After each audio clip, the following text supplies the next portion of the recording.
Żewġ nisa li jafu x'issarra fid-tbatija u l-qsim il-qalb ta' meta koppja tkun għaddejja mill-infertilità, laqgħu b'mod pożittiv il-proposti fit-tiġdid tal-liġi dwar l-IVF. Dan waqt li qasmu l-esperjenza tagħhom fil-programm Arena, illi fih fissru li bil-liġi kif mistenni tiġi wkoll se tibqa' waħda limitata meta mqabbla ma' pajjiżi oħra.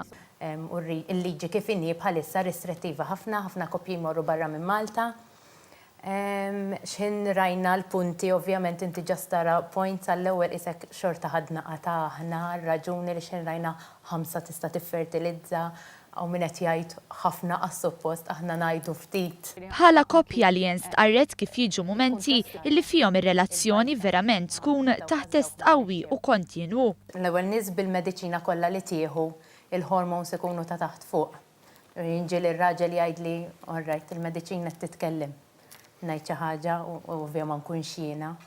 Għandek il-mediċina ħin għax titqoġġew sejra l-ultrasound u titmur tixtri il-mediċina flus. Il-mediċina hija flus kbar. Meta nitkellmu pereżempju għandek injection tkun tiswa 300-450 euro u forsi din l-injection kull ma servik jumej maximum 3 għaw min ikollu bżonna f'ġurnata waħda skont id-doża li jkollok bżonn.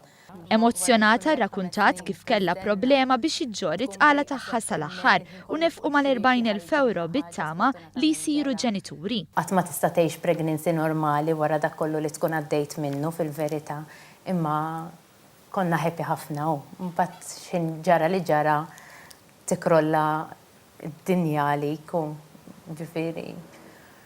Anke issa nitkellem, għajmin tiġi emotion għax tkun vera xtaqtu, kien parti minnek rajna l-qalb u kollox, mbagħad jispiċċa kollox fix-xejn. Donja Xikluna li għamlet l-IVF għal 4 darbiet u hija psikoterapista mal-Malta Fertility Network qalet li snin ilu ma kinitx issib support u li għandna l-fejn inkunu grati li llum qed jingħataw widen għad-tbatijiet ta' dawn il-koppji. Flok tlift rasi l-ispeċi għara ġarawek dejjem xtaqt nagħmel xi ħaġa. Rid nagħmel xi ħaġa kompletament li jien ma sibtx.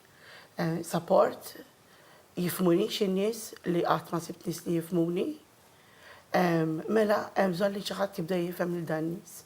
U speċi bdejt support group żgħir. U mbagħad wassatni li skomplejt nistudja u llum ġifieri 17 years nagħmel da xogħol. E kif Malta koppja minn kull 6 dbati minn infertilità mistoqsija u x'minnu li liġi qed issir baġla żejda iż-żewġ nisa stqarru hekk. Aħna Malta diġà għadna ħafna limitati sa fejn naslu fejn jasal postijiet barra minn Malta. Kif ħatiġi għadna lura? Kif qegħdin bħalissa? Huma deskrivew sodisfazzjoni kif fil-liġi proposta l-età li mara tista' tagħmel l-IVF ser titlaq għal 48 sena. Għalija ħaġa pożittiva u qed nilħu standards ta' barra minn Malta. Għax ħafna mill-clinics barra minn Malta jkunu 48-50 l-age li tista' tagħmel l-IVF. Ġifieri minn dak il-att inqas nies ħajmorru barra minn Malta u jistgħu jkunu hawnhekk mal-familja u jagħmlu hawnhekk.